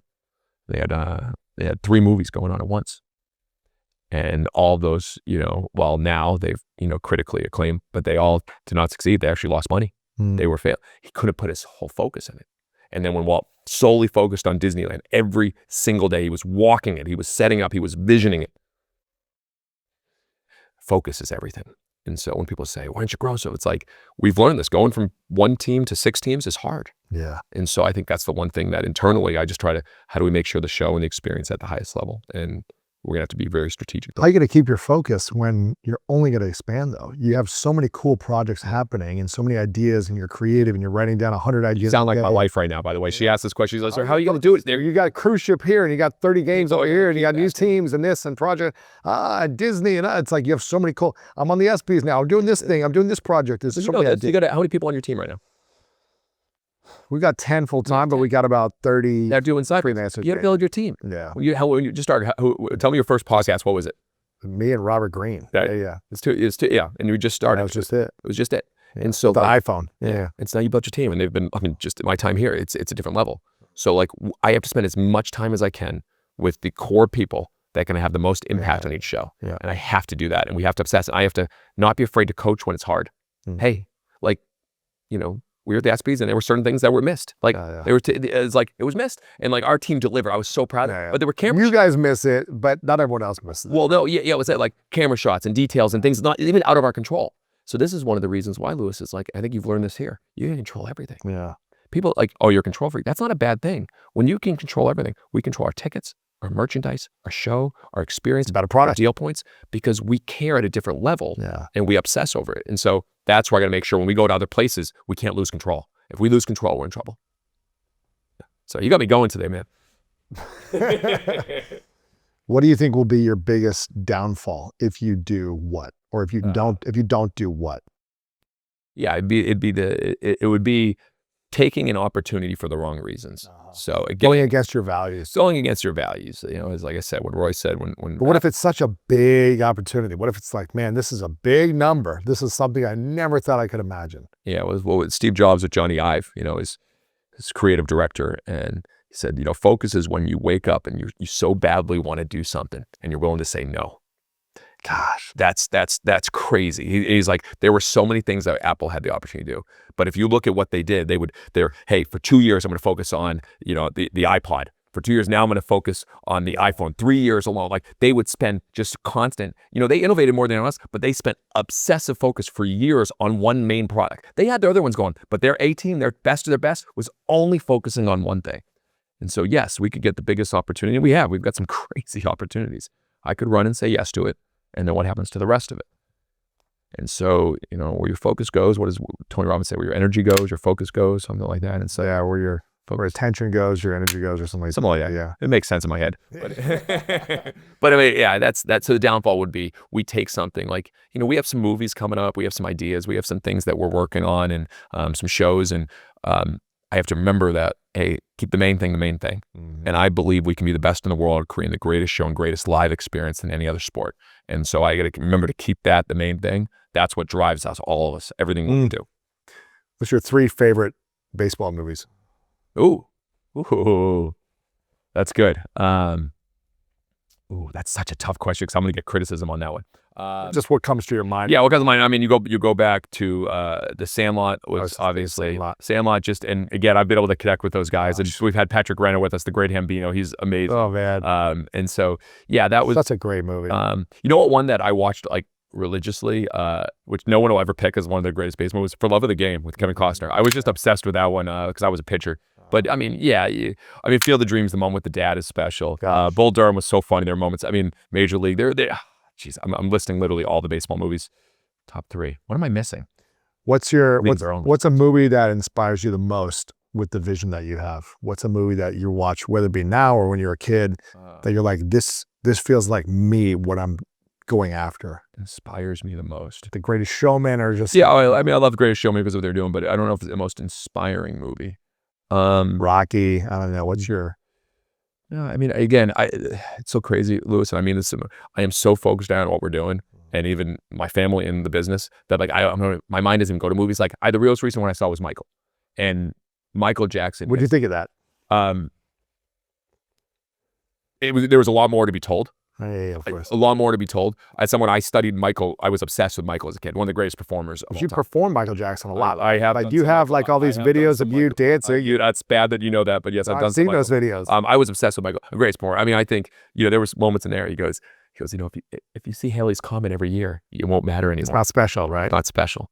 And so I think about that often. I think about a lot of those things, and he goes, I want to be the best. I want to sell this. I want to, I remember seeing a documentary about Chris Martin and Coldplay when he was a kid. He was young. He's like, we're going to sell out the biggest stadiums in the world. He was like, just his band just started. I love people that go out and say what they're going to do, and they dream big and they go out and do it.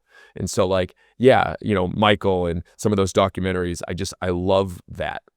What was it about Michael Jackson? Obviously he's got a, interesting past too, but what was it about him as a performer that inspired you so much to be obsessed about him as a performer? Well, watch This Is It, or watch the MJ the Musical on Broadway, which is great. It's just talking about his tour.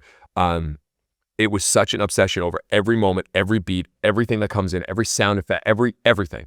And even right before he died, he was challenged with a lot of medical issues.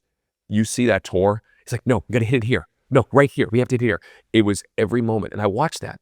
I've been fortunate to work with Pasek and Paul, the writers of The Greatest Showman, and I've been able to sit in the room with them. And the obsession over every syllable, every piece. I mean, we've been writing together. We're writing songs. Really? Unbelievable. And we just released our first song. Show starts now. And that's cool. But when you're in rooms with people like Michael, Pasek, and Paul, Mandy Moore, a choreographer who did the Taylor Swift tour, did La La Land, and Dance Was There, it's every single detail matters. The greatest performers, the greatest achievers ever, they have that same thing in common. And so I think Michael was probably the best at it. And so when you watch a tour, there was a reason why people were fainting. It was just, everything was perfection. How he'd come up on the toaster lift. How he would stand there for 2 minutes like he did during the Super Bowl. 2 minutes. Just the glass, and he's waiting because he understands. He's building the I love that video of the producer behind the scenes. Fascinating. Who's like, come on, Michael. Come on, Michael, let's do it. And he just holds it. He's sizzling. And because he's feeling the moment. And I tell our people all the time, it's you build the moment, you build the moment, you build the moment. It's that obsession to detail. So like Michael or any of the greatest performers, they all have that in common. Taylor Swift, another one. You watch her, you're like, it's every moment. Her and Mandy, that's why they work so well together. That's what excites me, because when you nail it, which doesn't happen often, there's no other feeling. Electric. You feel it, you come alive. Like our first football stadium at Clemson, we had a halftime show in the middle of the game. We had singers up in the top decks. We had the whole Clemson band come together. We had both teams into a full performance. This is happening in the middle of the game with the clock still running, and they're all dancing. And I wish there was a clip somewhere. I'm jumping on the side, up and down, because I'm feeling it. I'm literally jumping up and down. This is happening. I'm going nuts because I'm watching the vision of like, we're hitting that upper deck. We're hitting that upper deck. We're hitting here. Now the whole band comes in, 200 people. Now 60 performers, and you nail it. Those moments, I feel alive. For something like that, how much do you rehearse that big halftime? An outrageous amount. So you're rehearsing it where? At the stadium? Yeah, so every show starts, it's exactly like Saturday Night Live, and I've taken so much inspiration from them. All week you're rehearsing. You start on Tuesday. Tuesday ideas. All the ideas you start, then you have your table read. And you probably have some set things that you're going to do. You're like, all right, we have. No, you start from scratch. It's all new. Oh yeah, so you have you have like guys walk-off songs, right? You have different. You have your regular hits. Like we do Hey Baby, it's a Banana Land. We do that every game. So you have some romance, but all of the 50% is standard. Yeah, but Tuesday is all brand new. Yeah. And so, for instance, we have 6 shows. And so we're every weekend? Any season. Yeah. So if you have 2 games a weekend, you have 6 shows. If we have 3 games a weekend, you have 9 shows. And you're doing 10 to 15 brand new every night. So we're doing 100 brand new things. So Tuesday, all the idea sessions all day. Then we start writing the scripts, the blocking, the choreography, start doing rehearsal in Savannah for maybe that Wednesday. Then we fly. Everyone's in Savannah. Oh, all 6 teams are in Savannah. Really? Yeah, we had to figure that one out too. That was hard. So they're all rehearsing and practicing during the Oh yeah, on one field. We had to figure that one out. Yeah. Do they have different times? Oh yeah, it's crazy. Our days, like literally from like 9 a.m. they're going, and then we have a little side field, and we built wow. we figured it out because now we're all there. We understand That's what's cool that you're all there though. 100%. You understand what it's all about, so we know the heart of who we are and what we stand for. You don't separate it. So yeah, then we travel, and then so at Clemson. The day before, we start a little bit of the rehearsals, the blocking. In Savannah though, right? Well, we start in Savannah. But then you go there, and then you got to bring the Clemson band. Wow. Then you got to bring the performers in. Then you do it in the morning. Then you do it during the day. You do it 3, 4, 5 times, and then you just hope with 81,000 fans there. And in the middle of the game, you hope. That's when it all comes together. You hope that it hits. And most times, for me, it's hard because I see all the things that don't hit.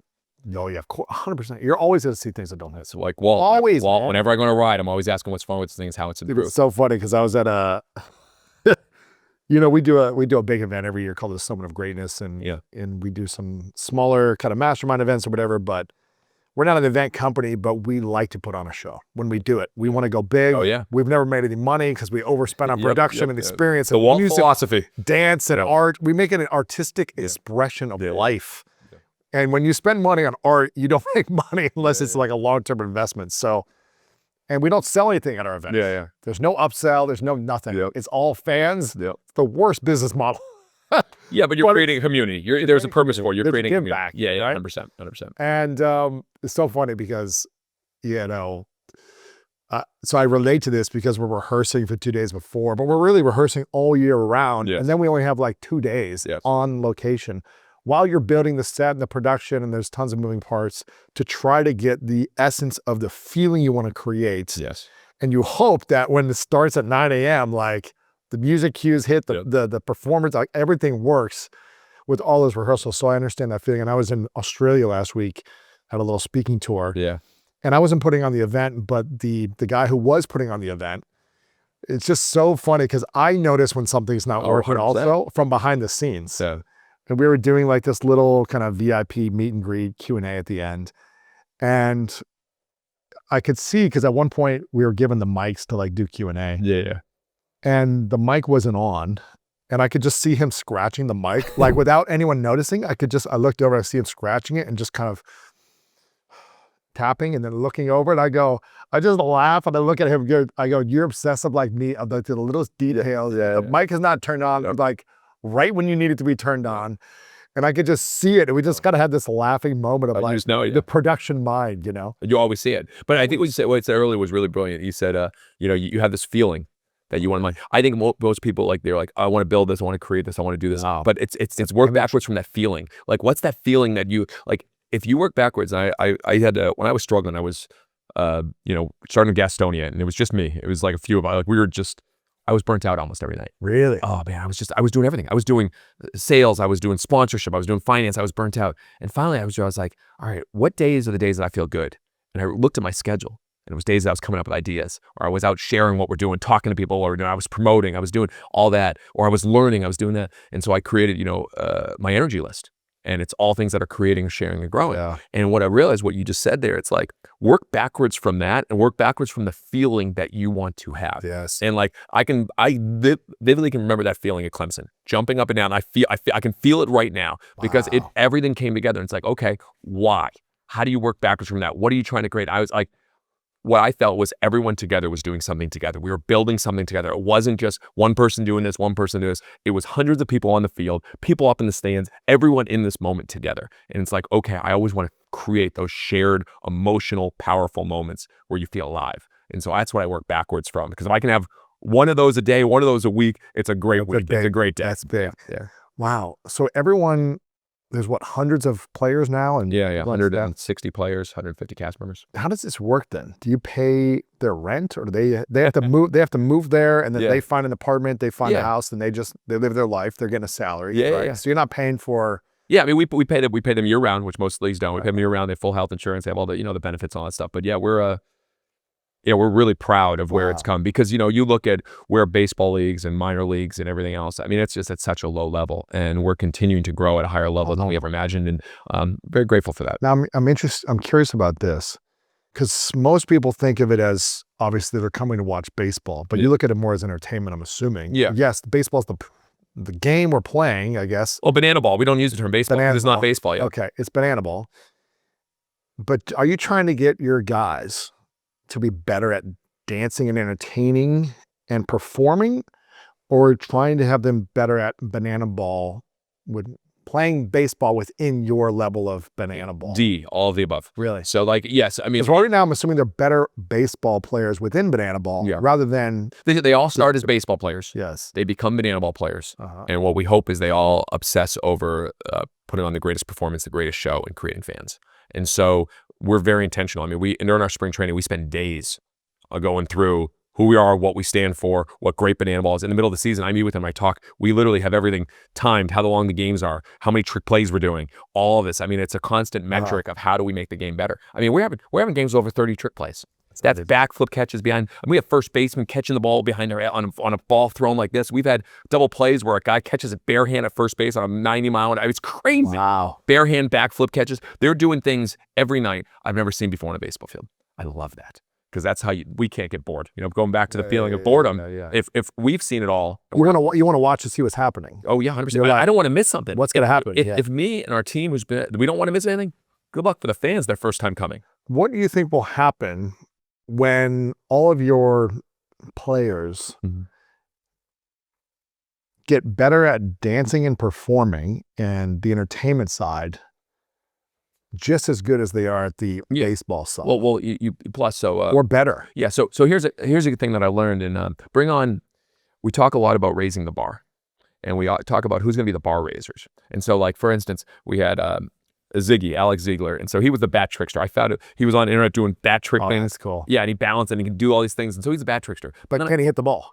Yeah, he played baseball, so he had a home run at Clemson, I think, Wow, last year, that's which cool. was awesome. So we won't say how short the fence was because it was a football stadium, but he had a home run. So my point was, I said, guys, just continue to try things and show things. Again, going back to Steve Jobs, people don't know what they want until you show it to them. So he was in the off season and he was just catching balls like this and catching balls like this.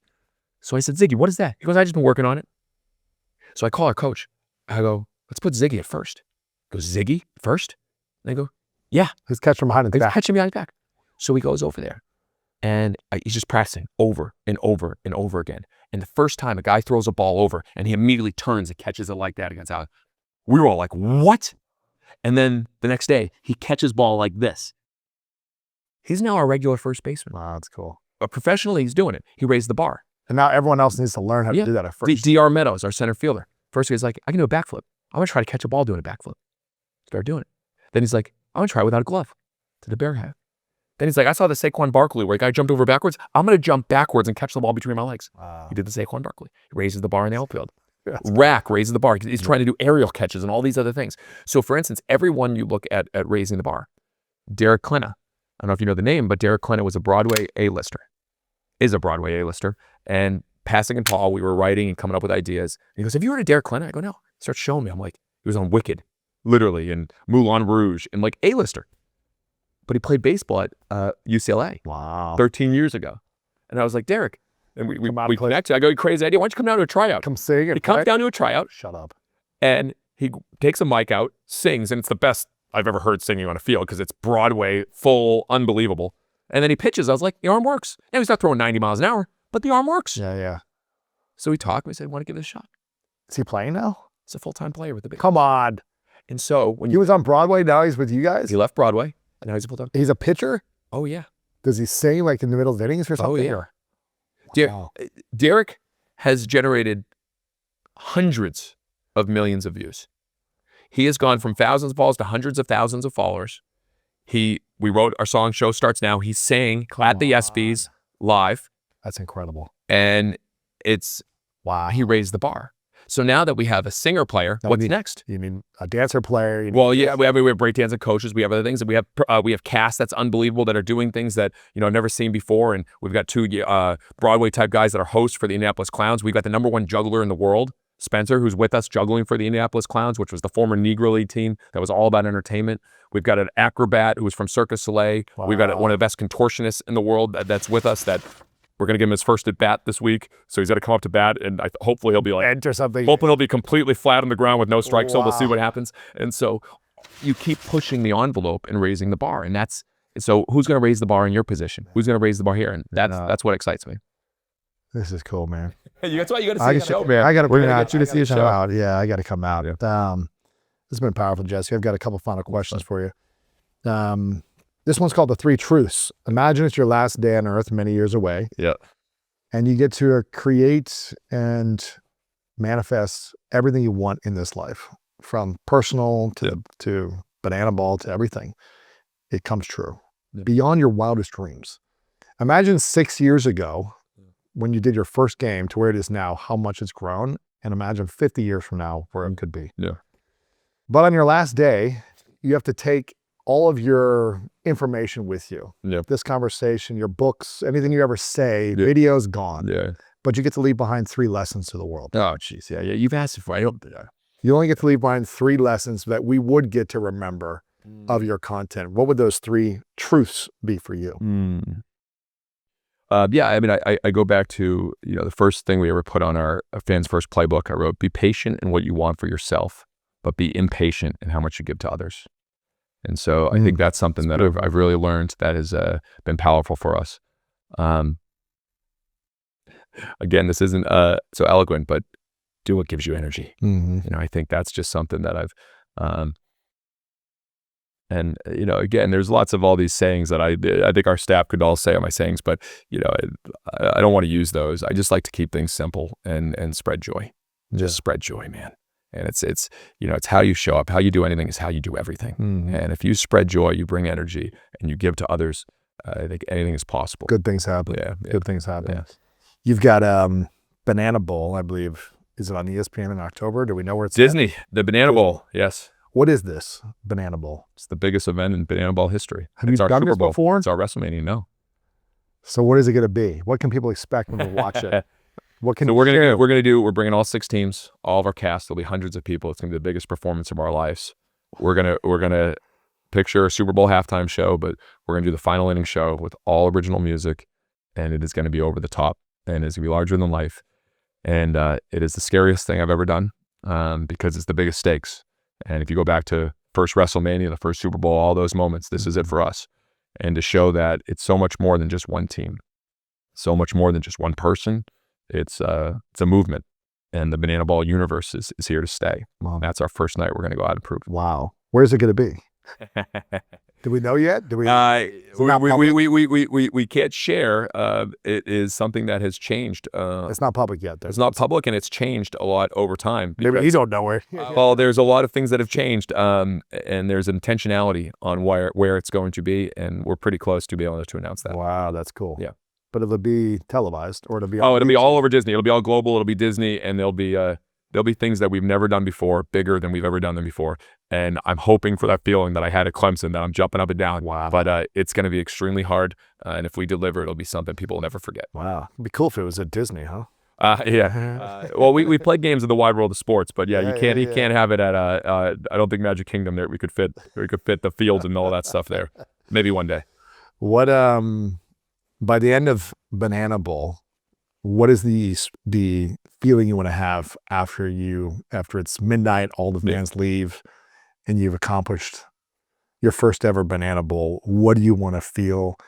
Yeah. And what do you want to feel? I'm gonna hug my dad. I'm gonna hug Emily, hug the kids. I've had these feelings before. So when you do something that's really hard and you work really hard for it, and you get to feel it, and you get to feel how far you've come, and we've come from nothing. We've come from a wild journey, a lot of criticism every step of the way. People told us that we couldn't do it. And when you do something that is beyond anything you ever imagined, and the key is to not, be at the top of that mountain and be by yourself, and to be with my dad, my family, and then all the people that have worked so hard on this. As much as it's going to be amazing seeing the thousands of fans at the end of the night, it's going to be coming back to have our final fans first chat, cheersing everyone, being around everyone and saying, look at what we just did. Wow. That's going to be. And the song that we wrote was Look What We Made. Dream it up. It could look something like this. Long ago, we said we'd make it someday. Hey, hey, look what we made. Wow. And that's the song we're going to perform, the final song. That is cool. Yeah, it's going to be pretty special. Wow, man. This is amazing. Yeah. I want to acknowledge you, Jesse, for the journey you've been on, man. It's been crazy, since, well, I met you in 2018 for a few minutes. We've been connected over the years on social media and text and things like that, just seeing what you've been up to. But it's inspiring to see you've stuck true to your values and you've just gone for it. Yeah, thank you. You've gone for it and you've been riding the wave and you haven't allowed outside forces to get you off path. And I think a lot of people get caught up in shiny objects for the wrong reasons. You've been, caught up in your own shiny object for the right reasons and stuck true to yourself. So I want to acknowledge you for staying true to yourself, for not doing it for the money, but doing it for people and bringing as much joy to as many people as possible. And I cannot wait to get to a game one day. Yeah. So we're going to have some fun. You better be ready. We're going to get you going. I'm in, man. Put me in. Put me in. And singing full. We've been going for it. Let's go. I'm in for this. We're going to have some fun. For people that haven't seen Banana Ball yet, how can they follow the journey, get on a wait list, social media? Where should they go to experience what you're talking about if they've never seen it? And then how can they come to a game or be a part of the universe? Good. I appreciate using the Banana Ball universe. Yeah. I mean, we're easy to find. You search Banana Ball, search Savannah Bananas, and even I think my phone number, my email's still out there everywhere. It's crazy, but yeah. I mean, we post every day. One of the things I believe is you learn by doing. And so when we first started social media, we didn't know what we were doing. We said we're going to post every day, try to spread joy, try to make baseball fun and show what we're doing. And now, fortunately, over 40 million followers that have been following us on this journey. And so, yeah, we are very visible. We're very out there. I think that's one of the biggest things that is our differentiator. When many people put barriers between people, we try to, break down those barriers and allow our fans to be around us and interact. And we love it. It gives us joy and purpose. So very accessible, probably too much to an extent, but I love it. And the joy I feel when fans come up to me and, think about this, how many people in their life, you get to feel it, I know because of what you do, but how many people come up just say thank you? Just to come up, I wish everyone in the world could get thanked every day for what they do. And we get to feel that. So I'm very grateful for that. Man, it's a blessing. Anytime I don't really leave much, I work out at home. My trainer comes to me. I come to the office. I go home with my kids. Yes. I don't go out as much anymore. But anytime I travel or go out and someone comes up to me and tells me how the show's impacted them, impact their life, yeah. There's no better feeling to meet someone that you've made a difference in their life. There's no better feeling. Oh, yeah. And so if you get to this every week and high five thousands of people who are having the best time ever, there's nothing else you'd rather do. 100%. It's fuel. If someone gave you $1 billion right now to sell it, you'd be like, I don't know what else I would do. Yeah. I would go redo this whole thing again. 100%. Because it's not about the money, it's about the impact. 100%. And that's what helps me when there's constant criticism. Because we still get criticism. Every day we get criticism because, the only people that get criticized are the people that actually do something. Yeah. And so we're going to keep doing. I'm going to have that fuel from those people. And, that drives us. If you don't want to, I so believe in just showing up constantly for people that believe in what you believe in. And I realize that we're going to continue to get criticized. The bigger the stage, the bigger the criticism. But the people that believe in you and you feel that every day that come and thank you, that's who we'll work for. That's who it is. Yeah. I'm just curious, how many followers does all of MLB or MLB teams have combined? Do you know? It's not a... I'm just curious. No, I don't know. I honestly, I think a lot of people, they spend a lot of time focusing on their competitors. I'm just obsessed over our fans or what we say, our customers. But I don't know. I mean, they probably have a lot, but I know I know our party animals have, I was told, more than every Major League Baseball team on TikTok, and they're our second team. So it shows you we've been able to grow by giving something that fans, want. Wow. Which is fun. That's amazing, man. Well, they can follow you, Yellow Tux, Jesse, all over social media. You got a lot of great content. And the thing I like about your content, you tell a lot of great stories. Yeah, thank you. So you're in the stadiums, you're on location, sharing stories, which I think is just well, think about this. Who's if you look back, who's the biggest inspiration from you, in your, maybe not just personal, but maybe even someone big, like for me, it's Walt Disney. Yeah. Is there anybody that that's I mean, you know, LeBron James, I liked as an athlete. Anyone Michael from like, Jordan. way back, anyone that, Michael Jordan was like, you know, when I was growing up, he was, he was the guy. and you got to see it a little bit with The Last Dance, but think about this. Yeah, The Last Dance was good. Think We about, didn't tell many stories though during growing up. yes, that's what I'm saying. Just saw him play. If Walt Disney and his journey of building Snow White, Disneyland, imagine. was sharing the ups and the downs, and when they mess up, Incredible. that's what's, so I realized like, I had such a great gift to be able to read a lot, but why on this journey? Like, it's hard. We're going through it. I just love, I think it's something, I love sharing it because I know other people are going through some things. Yeah, man. And so that's like gives me, it inspires me. I'm like, I think back, man, if Walt shared everything back in the day. Incredible. Yeah. You're a great storyteller, man. Well, That's awesome. Thank you. FindYourYellowTux.com. You can learn more about you and what you're building as well. But Yellow Tux Jesse on socials. Final question, Jesse. What's your definition of greatness? You know, it's funny. I think about, I've watched so many of your shows, and I know some people probably prepare on these. Like, I was just like, I want to be here with you.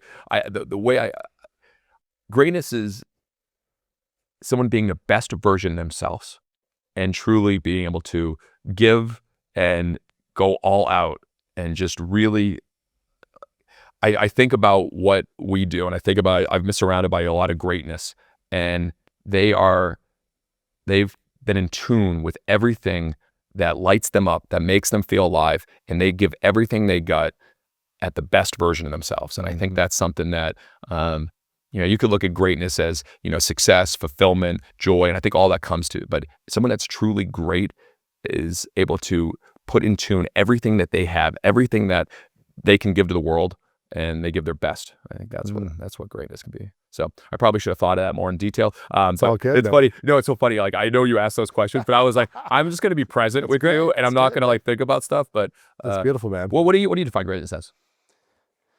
My current definition, Because it is a change.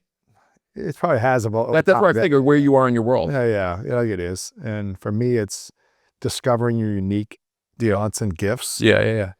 To pursue your dreams, and in that pursuit, making the maximum impact on the people around you. Yeah. For me, that's what it is. Because I feel like you were born to discover what our gifts are. Yeah.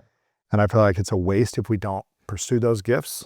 But I think it's a similarity in what because I said to you, the best version of yourself, you have to have your unique gifts. Yes. All right, And good. I think it's a waste if you just do it for selfish reasons for you to like look good rather than help people around you. Yeah. So that's the current, but who knows, maybe in 30 years, I'll be like, Well, it's interesting. Well, I wrote in my first book, I wrote my obituary, and I was 30 years old or whatever I was. That's different. That's completely different because, you know, at a 30-year different mindset as you grow and you evolve. And I was like, how will you be remembered? And so like greatness, like right now, I'm just talking with you. I'm like, all right, what's the best version of yourself? But like, you know, if you think about it in 5 years, I'll be like, ooh, this is greatness. Of course. But again, when I surround myself with greatness, I see an unbelievable obsession with how to make something truly special and different and unique. It's an obsession. Yes. And I don't find anybody that's truly great that is not obsessed. And people look at obsession as a bad thing. I think it's a beautiful thing. I think if you can find something that you're truly obsessed with, boy, what a gift. Yes. Not many people have that. And so that's, you know, I think that's a really good point. I think in 5-10 years, we see how you evolve and how you define things. Jesse. Sorry, man. We jam, man. Appreciate you, brother. Appreciate you, man. People are masters at playing business and not doing business. They go get an LLC. They make a business plan. A logo. They start talking to their friends about it. I'm making moves. You don't do any of that. Go find a customer. I don't care if it's your mom, your best friend. I don't care. You got to start somewhere. I don't care if it's an unpaying customer and you do it for free just to get a 5-star review. Go find a